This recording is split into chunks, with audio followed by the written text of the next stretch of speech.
In light of recent stock market volatility, could you give us your definition of stock market risk?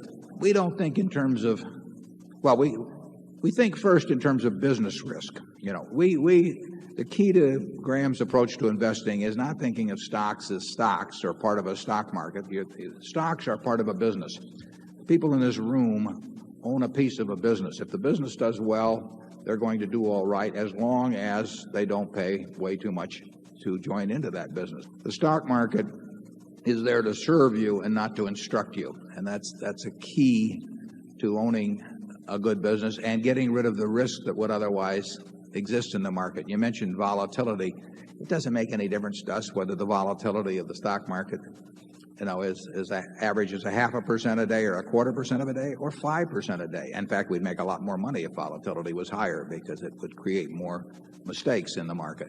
So volatility is a huge plus to the real investor. Ben Graham used the example of Mr. Market, which is and we've used it. I've copied it in the report. I copy from all the good writers.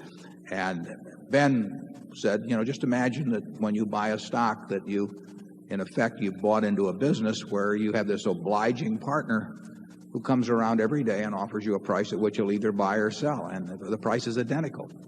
And no one ever gets that in a private business where daily you get a buy-sell offer by a party. But in the stock market, you get it. That's a huge advantage. And it's a bigger advantage if this partner of yours is a heavy-drinking manic depressive. I mean, you know, the crazier he is, the more money you're going to make. So you should, as an investor, you love volatility. Not if you're on margin. But if you're an investor, you aren't on margin. And if you're an investor, you love the idea of wild swings because it means more things are going to get mispriced.